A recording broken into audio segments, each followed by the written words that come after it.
लेकिन बचपन में वो ट्रेन पे जाते थे, ट्रैवल करते थे थोड़ा मोड़ा आसपास, नानीगढ़ दादीगढ़। ट्रैवल बचपन में मतलब नानीगढ़ दादीगढ़ ही था। कभी हम ऐसा नहीं कि ताजमहल जा रहे हैं, ऐसा नहीं कि लेह लद्दाख जा रहे हैं। ट्रैवल मतलब नानीगढ़ दादीगढ़। तो वो ट्रैवल करने के बाद जब मैं क्लास 11 में था तो वहाँ से जागी क्यूरियोसिटी की चलो थोड़ा इंटरनेशनल ट्रैवल करते। मेरे एक ही मेरा ड्रीम था कि एक बार इंडिया से बाहर जाना है, बस एक बार एक कंट्री देखनी है। लेकिन मुझे कभी लगा नहीं था कि अब ऑलमोस्ट सारे कंट्री के मैं एकदम ऑलमोस्ट फिनिश लाइन पर हूँ मैं। करेक्ट। तो फिर भाई आप दिल्ली आए तब फिर आप ट्रैवल करा या कैसे ट्रैवलिंग कैसे शुरू हुई? ट्रैवलिंग की शुरुआत एक्चुअली मैं कोटा में था और इंजीनियरिंग के लिए आप इंजीनियरिंग की तैयारी कर रहा था मैं। IIT की तैयारी कर रहा था। तो ट्रैवलिंग का शौक तो आई थिंक सबको रहता है कि यार ट्रैवल करना है, बट आई थिंक पता नहीं था कि कैसे करना है। सही बात। तो जब कोटा में जब मैं गया तो एक टेड टॉक आया था, एक वीडियो थी यूट्यूब पे देखा था। हालांकि उस समय ना पढ़ाई से मुझे पढ़ाई करना था, तो मैंने जियो का फ़ोन रखा था, जियो का फ़ोन आया हुआ था। तो जियो का जो छोटा सा कीपैड फ़ोन था उसमें यूट्यूब भी चलता था। तो उसमें एक वीडियो आई थी मेरे सामने, वो था how to travel the world without money. अच्छा। तो उस वीडियो को मैंने एक बार देखा, 2 बार देखा, 3 बार देखा, फिर मुझे लगा ये तो मैं भी कर सकता हूँ। तो मैंने कहा चलो मैं भी निकलता हूँ। बहुत डिफिकल्ट डिसीजन था उस समय कि कैसे करना है नहीं करना है। मैं तो कंफ्यूज था कि क्या करूँ नहीं करूँ, क्योंकि पढ़ाई कर रहा था मैं उस समय। कोटा में 3 महीने हो गए थे। उस टाइम क्या एज थी आपकी? 16 ईयर का था मैं। अच्छा। और पढ़ाई कर रहा था कोटा में, इंजीनियरिंग की तैयारी कर रहा था। हाँ। तो वो सारे सवाल थे कि कैसे ट्रैवल करूँ। तो फिर मैंने बहुत डिफिकल्ट डिसीजन लिया लाइफ का। आई थिंक उस समय बहुत डिफिकल्ट डिसीजन था कि मैं गया इंस्टीट्यूट, मैंने कहा कि 3 महीने पढ़ाऊँ मैं, बाकी सारे मेरे पैसे वापस करो। अच्छा। अरे पहले घर पे सलाह मशवरा करा या नहीं? घर पे क्या बोलते वो, घर पे बोलते पागल है क्या। हाँ। 4 चप्पल लगते मुझे। हाँ। झाड़ू पोछा सब लग जाता है। सही बात है। तो क्या बोला आपने? कुछ नहीं घर बोला? पे कुछ नहीं बोला मैंने, कुछ बोला ही नहीं, क्योंकि मुझे पता था आंसर इज नो। ठीक है। 100% आंसर नो। किसके पेरेंट्स अलाउ करेंगे? आप 12th में पढ़ रहे हो, IIT की प्रिपरेशन कर रहे हो कि चलो घूमने चले जाओ। तो आपने प्लान कैसे करा वो पहला देश कि भाई मैं इस देश जाऊंगा और कैसे जाऊंगा? देश से प्लान किया ही नहीं, मैंने तो स्टार्ट ही किया इंडिया से। मैं था कोटा में, तो वो जो पैसे आए मुझे, जो इंजीनियरिंग वाले जो पैसे मैंने इंस्टीट्यूट से वापस ले लिए, प्लस जो घर से कुछ पैसे मिलते थे, मैंने कहा चलो इसी से घूमता हूँ। तो उस वीडियो में एक्चुअली कुछ बताया गया था। एक जो सबसे इंपॉर्टेंट बात था कि हिच हाइकिंग, वो कॉन्सेप्ट मुझे पता नहीं था क्या होता है हिच हाइकिंग का। हिच हाइकिंग मीन्स मतलब लिफ्ट लेके ट्रैवल करना। तो हमें कभी लगा नहीं था कि हम लंबा डिस्टेंस लिफ्ट लेके ट्रैवल कर सकते हैं। अभी तक मैं पर्सनली 60,000 किलोमीटर तय कर चुका हूँ, जो कि अगर आप इंडिया में कंपेयर करो तो मैं कम से कम 20 बार कश्मीर कन्याकुमारी गया हूँ मैंने। हिच हाइक करते हुए, लिफ्ट मांगते हुए 20 बार कश्मीर से कन्याकुमारी। अरे वाह। तो वो फिर अब तो लंबा एक्सपीरियंस हो गया, बट शुरू में फिर मैंने कहा चलो मैं ट्राई करता हूँ। तो मैं फिर निकल गया कोटा से जयपुर, कोटा से जैसलमेर, कोटा से मैं गया था उदयपुर। तो ये सारी जो राजस्थान। तो आप ये लिफ्ट मांगते कैसे थे कि मतलब? मैं रोड पे गया और जाके हाथ दे दिया, ऐसे रोको रोको रोको। ट्रक वाले भाई साहब देते थे मोस्टली। ट्रक में जाके ट्रैवल करता था, वो पैसे नहीं लेते थे, उनकी कहानियां भी अच्छी लगती थी कि ये कर रहे हैं, ऐसे बना रहे हैं, तो सब कुछ इंटरेस्टिंग हो रहा था। तो अनसेफ नहीं लगता था कोई यार लूटपाट हो जाए कोई पैसे? मुझे कभी पता लगा ही नहीं। मुझे लगता है कि मैं ब्रेव तो नहीं था, बट मेरे पास गट्स फीलिंग थी शुरू से ही कि नहीं मैं कर सकता हूँ। मुझे लगता नहीं कि मैं ब्रेव था कि ये करने निकल गया, बट मेरे पास ये गट्स फीलिंग तो थी कि मैं कर सकता हूँ ये। दोस्तों, इससे पहले हम पॉडकास्ट को आगे बढ़ाएं, मुझे आपसे कुछ बात करनी थी। जैसा कि आपको पता है, हमें वीडियोस बनाते हुए 10 साल हो गए हैं और इन 10 सालों में हमने YouTube, इंस्टा और फेसबुक पे काफ़ी सारी ऑडियंस गेन करी है। बहुत सारे लोग हमसे पूछते हैं कि अब कंटेंट क्रिएशन बहुत चैलेंजिंग हो गई है, बहुत ट्रिकी हो गई है, बहुत सारे क्रिएटर्स आ गए हैं, तो अब अगर हम शुरू करें तो हम सोशल मीडिया पे कैसे ग्रो कर सकते हैं। तो हम पर्सनली तो सबको गाइड नहीं कर पा रहे थे, लेकिन हमारा बहुत मन था कि हम दिल से सबकी हेल्प करें सोशल मीडिया पे ग्रो करने में। हमने जो इन 10 साल की जर्नी में सीखा वो सब आपको बता पाएँ, तो उसी के लिए हमने एक छोटा सा कोर्स बनाया है जिसमें हमने अपनी इन 10 साल की जर्नी में जो चीज़ें सीखी और जिन चीज़ों को क्रैक करके फॉलोअर्स गेन करे, सोशल मीडिया पे बने रहे, सस्टेनेबल रहे, ग्रो करा, वो सारी टिप्स और ट्रिक्स हमने उस कोर्स में दी हैं।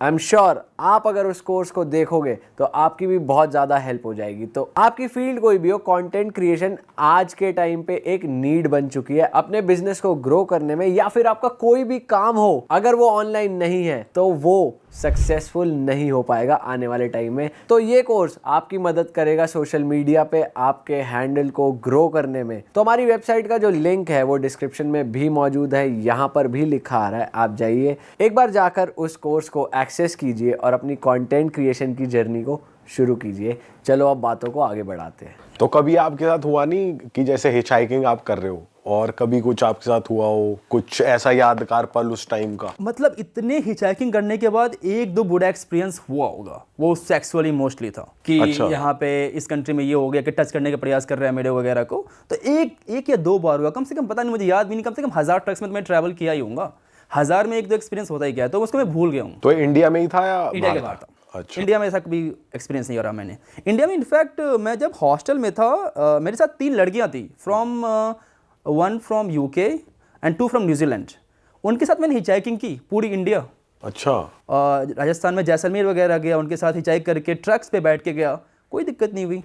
वो भी ट्रक्स में? वो भी ट्रक्स में थी, वो भी ट्रैवलर्स थी। जब मैं जयपुर वगैरह गया तो वहाँ पे हॉस्टल में रहा, देन मैंने इंटरेक्ट किया वहाँ के जो फॉरेनर थे कि कैसे ये भी 18-19 साल के बंदे हैं, बच्चे हैं और वर्ल्ड घूम रहे हैं, क्योंकि ये सब कॉन्सेप्ट है फॉरेन के अंदर, इंडिया के अंदर ये कॉन्सेप्ट नहीं है। करेक्ट। तो फिर उनसे भी इंस्पिरेशन मिली कि अच्छा ये भी कर सकते तो मैं क्यों नहीं कर सकता हूँ मैं। भाई तुमने कितने एरियाज है, कितनी जगहें घूम ली थी, फिर जाकर तुमने अपने घर में बताया कि अब मैं एज अ ट्रैवलर घूम रहा हूँ, मैंने पढ़ाई छोड़ दी है? 2017 में मैंने ट्रैवलिंग स्टार्ट कर दी थी। 2020 में मैंने कभी बताया नहीं घर पे, बट यूट्यूब मैंने स्टार्ट कर दिया। एंड देन उन्हें यूट्यूब के बाद देख लिया कि यूट्यूब पे एक वीडियोस वायरल हो गई थी, तो घर वालों ने तुम्हें यूट्यूब पे डिस्कवर किया, यार ये तो हमारा लड़का कहाँ घूम रहा है, ये यूट्यूब पे डिस्कवर किया है। ये कोटा तो नहीं लग रहा ये जहाँ पहुंचा हुआ है गोरों के साथ। ये कोटा नहीं था, तो उन्होंने यूट्यूब पे ही डिस्कवर किया था। अच्छा। पहली बार उन्होंने कि मैं ट्रैवल कर रहा हूँ। पर भाई जैसे आपने इंस्टीट्यूट से पैसे वापस ले लिए, घूमना शुरू कर दिया, तो आप रहे कोटा में ही रहते? कोटा में मेरा भाई था, तो मैं उसी के साथ रह जा रहा था। अच्छा। और कितने साल आप ऐसे घूमे इंडिया में? इंडिया में मैं मान के चलो 6-7-8 महीने घुमाऊंगा मैं, पूरा इंडिया नाप क्योंकि दिया? मैं 3 महीने हुए थे मुझे 12th के, तो कम से कम मुझे 12th का एग्जाम तो देना था, तो 9 महीने 10 महीने उसी समय घूमता भी था इंडिया में। कभी लद्दाख चला गया, कभी मनाली चला गया, कभी यहाँ चला गया, कभी वहाँ चला गया। उसके बाद फिर मैंने एग्जाम्स दिए। सारा हिचहाइक ही करा आप? हिचहाइक ही किया, काउच सर्फ करा। एक और कॉन्सेप्ट था काउच सर्फिंग, इंडिया में भी है? इंडिया वो में भी है वो। अच्छा। तो बेसिकली क्या होता है कि आप किसी लोकल के घर जाते हो और उसके घर पे रह सकते हो आप, बिना किसी पैसे के एक्सचेंज में, आपको पैसे नहीं देने होते। तो ये आपने 2016-17 में करा हुआ है काउच? हाँ भाई ये तो हमको पता ही नहीं था, ये तो टर्म ही अभी हमें पता लगा 2-3 साल से कि ये एग्जिस्ट भी करता है और ये इंडिया में उस टाइम पे एग्जिस्ट करता है। तो भाई आपकी पहली इंटरनेशनल ट्रिप कौन सी थी और वो कैसे एग्जीक्यूट करी आपने? पहले इंटरनेशनल ट्रिप एक्चुअली घर वालों को पता था। सो बेसिकली बात क्या हुई थी कि ये मैंने 12th का एग्ज़ाम दिया और फिर IIT का एग्ज़ाम वगैरह दिया, उस सब में हो गया था। मुझे एक NIT कॉलेज ठीक ठाक मिल गया था इंडिया के अंदर, क्योंकि मैंने शुरू में बहुत पढ़ाई की थी। शुरू के 11th में मैंने बहुत पढ़ाई की है, 12th के 3-4 महीने मैंने कम से कम 16 घंटे मैंने पढ़ाई की है। जब से मुझे यूट्यूब ये वीडियो मिला उसके बाद मैंने पढ़ाई छोड़ दी थी, बट उससे पहले मैंने बहुत पढ़ाई की थी। तो वो सब कुछ कॉन्सेप्ट तो क्लियर था एग्जाम्स वगैरह का, तो मैंने IIT में हो गया था मेरा सिलेक्शन। अच्छा। हाँ NIT में, एक्चुअली NIT में सिलेक्शन हो गया था मेरा। तो लेकिन फिर मैं घर पे बोला, मैंने कहा नहीं मुझे बाहर पढ़ाई करनी है। मैं तो घर पे जाकर जिद पे अड़ गया कि नहीं मुझे बाहर में पढ़ाई करनी है, मुझे इंडिया में पढ़ूंगा ही नहीं, क्योंकि मुझे बाहर जाना था। हाँ। तो अप्रैल में मैं एग्ज़ाम देके घर गया और मैंने कहा बाहर ही पढ़ाई करूँगा। 3 महीने दंगल चला घर पे कि नहीं यहीं पढ़ो, मैं घर बाहर पढ़ूंगा। फिर वो नाटक करते हैं ना बचपन में लोग कि नहीं खाना नहीं खाऊंगा मैं, 3 दिन तक खाना नहीं खाऊंगा, 4 दिन तक खाना नहीं खाऊंगा, अपने आप को लॉक कर लूँगा, वो सब चला।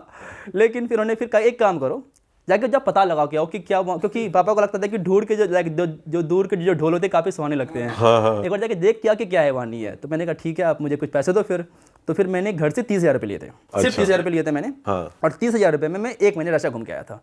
मैंने पापा घर वालों ने भेजा था कि जाओ पता लगा के आओ कि क्या है नहीं है वहाँ पे। मैं गया, किसी कॉलेज में गया ही नहीं, मैं गया अपना हिचाइक करके पूरा राष्ट्रीय घूम के आ गया। पर भाई 30,000 तो फ्लाइट का ही नहीं लग गया होगा? फ्लाइट का उस समय एयर अस्ताना की फ़्लाइट चलती थी इंडिया से दिल्ली से आना जाना, मेरा 18,000 रुपये का हुआ था। और मान के चलो आप 4,000 का मेरा वीज़ा हुआ होगा, 22,000 रुपये, मेरे 8,000 रुपये मैं पूरा ट्रैवल कर लिया था। पूरा रशिया घूम लिया? रशिया घूम लिया था कितना टाइम में? 1 महीने। अरे भाई ये क्या है कि यार तगड़ी वीडियो देख लिया आपने तो कोई भाई। क्योंकि मैंने देखिए ट्रैवलिंग में 3 खर्चा होता है, एक होता है ट्रांसपोर्टेशन का, एक होता है एकोमोडेशन का, एक होता है आपके खाने का। मेजॉरिटी आपका 3 ही खर्चा होता है। लेकिन मैं क्या करता, ट्रांसपोर्टेशन के लिए हिचाइक कर लिया, लिफ्ट मांग के ट्रैवल कर लिया, उसमें 1 रुपये नहीं देने पड़े मुझे। एकोमोडेशन के लिए मैंने काउच सर्फिंग कर ली, लोकल लोगों के घर पे रह गया, उसमें आपके पैसे नहीं देने पड़े। फिर बचता है पैसा सिर्फ आपका खाना का। आप खाने तो आप किसी के घर पे रहोगे तो आपको वो खाना देंगे ही कहीं मोर और लेस, तो वो भी बच जाता था। तो सस्ते में मैंने ट्रैवल किया था ऐसे ही। तो जब आप किसी के घर पे रुक रहे हो तो वो कुछ एक्सपेक्ट करते हैं इन रिटर्न कि भाई हम आपको घर में रुकवा रहे हैं? ऐसा कुछ एक्सपेक्ट नहीं करते। बेसिकली होता है क्या है कि वो दूसरे कल्चर के लोग होते हैं, जैसे कि इंडिया में मैं इंडियन हूँ, तो उनको इंटरेस्ट है कि इंडिया के बारे में जानना, तो मैं उनसे कन्वर्सेशन करूंगा, इसलिए उन्होंने मुझे बुलाया है। अच्छा।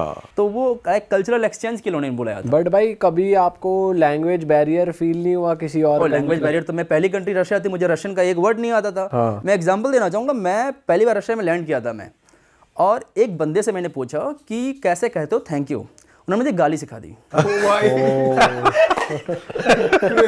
और आप पूरा मान के बैठे हुए थैंक यू। Thank you. तो फिर एक लड़की से मैंने पूछा कि तुमको पता है एटीएम कहाँ पर होगा? उसने कहा हाँ राइट जाओ लेफ्ट जाओ यहाँ से वहाँ जाओ। फिर मैं बोलता हूँ थैंक यू। फिर मैंने उसकी लोकल लैंग्वेज यूज़ की कि उसकी लोकल लैंग्वेज बोलूँगा। मैंने उसको बोला था सुका, उसका मतलब कुछ गाली होता है।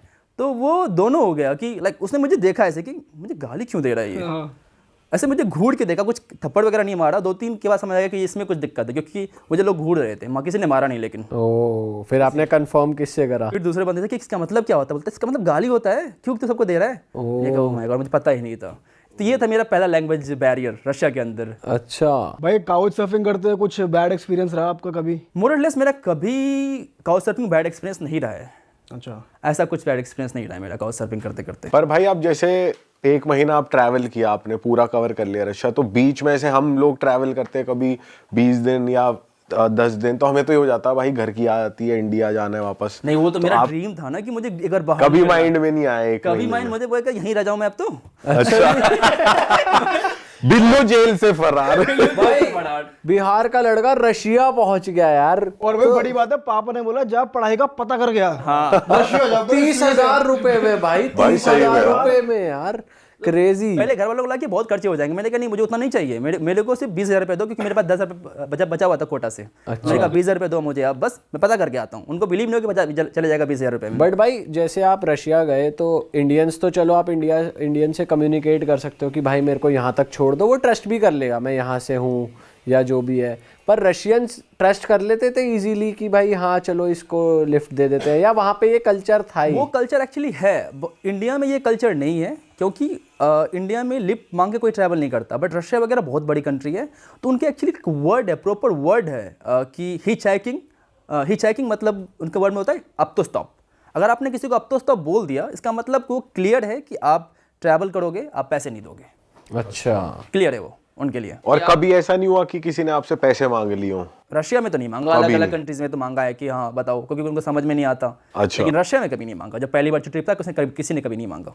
रशिया आपको लगा कैसा भाई एज अ कंट्री? बहुत ही बढ़िया कंट्री लगा। मेरा पहला एक्सपीरियंस बताता हूँ मैं। एक्चुअली मैं रशिया से पहले मैं कजाकिस्तान में था, क्योंकि कजाकिस्तान में मेरी स्टॉप था 2 दिनों का। एयर अस्ताना से मैं फ्लाई कर रहा था। अच्छा, फ्लाइट आपने वैसी वाली ली थी। तो मैं हिचहाइक कर रहा था कजाकिस्तान के अंदर, और एक बंदा मिला मुझे, ना मुझे उसकी कोई लैंग्वेज आती ना मुझे उसकी कोई लैंग्वेज आती, हम दोनों को बात नहीं कर पा रहे हैं। लेकिन वो मुझे सीधा लेके गया पार्लियामेंट।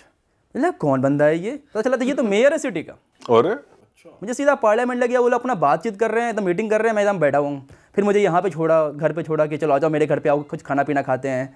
तो इस तरह के एक्सपीरियंसेस हुए। तो कभी वो बैड एक्सपीरियंस हुए ही नहीं, इतने अच्छे अच्छे लोग मिले। हाँ। फॉर एग्जाम्पल एक मैं मलेशिया में था, मैं एक मल्टी मिलियनर के साथ रुका था। एकदम इतने बड़े अपार्टमेंट, इतना बड़ा घर देखा, एकदम इतनी सिक्योरिटी के साथ उनके घर पे रुका था मैं। लगा ये काउच सर्फिंग। डिस्क्राइब करो कैसा था लाइफस्टाइल? लाइफस्टाइल उसकी तो कुछ ज़्यादा ही अजब थी। लाइक थोड़ा वो बहुत डाउन टू अर्थ पर्सन था। बहुत पैसे थे उसके पास। एक किसी कंपनी का सीईओ था, भूल भी गया नाम, 8 साल पहले की बात है। और वो सिंगापुर से था। हाँ। मैंने काउच सर्फिंग की रिक्वेस्ट भेजी थी उसको, और वो मुझे पिक करने के लिए आया। अरे बाप रे। मैं हिचाई करके पहुंचा था उसके वहाँ तक, वो पिक करने आया और मुझे गा के खिला रहा है, ये सब कुछ दिखा रहा है मुझे वो मलेशिया के अंदर। ये था मेरा एक्सपीरियंस लाइक लोकल लोगों के साथ वहाँ पे। आप मेजरली जिस भी कंट्री जाते हो हिचहाइक प्रेफर करते हो? हिचहाइकिंग मैं प्रेफर करता हूँ, क्योंकि उसमें आप लोकल लोगों से मिलते हो। आप बेसिकली क्या है कि अगर आप ए से बी जा रहे हो, आप यहाँ से जा रहे हो जयपुर, आप अगर ट्रेन लेके जाओगे तो पता है कि यहाँ निकलोगे, ट्रेन में बैठोगे, जयपुर पहुँच जाओगे। अगर आप हिचाई करके जाओगे, हो सकता है कि आप कहीं ऐसे भी जगह गांव में रुक जाओ, उस गांव में रुकना पड़ जाए और आपको अच्छे एक्सपीरियंस मिल जाए। क्या पता कुछ नई स्टोरी बन जाए, कुछ नई स्टोरी मिल जाए। अरे वाह, आपने ये वीडियो यहाँ तक देख ली भाई, तुमने हमारी मेहनत सफल कर दिया। तुम ही लोग हो असली रियल हिट। और अगर आपको बहुत मजा आ रहा है ऐसी क्लिप्स में, ऐसी वीडियोस में, तो फटाफट जाइए प्लेलिस्ट पे, बिंज वॉच कीजिए, सारी वीडियोस देख डालो और मौज काटो। That is it. हम मिलेंगे नए पॉडकास्ट में, नई क्लिप में। Till then bye bye, see you, take care, do subscribe.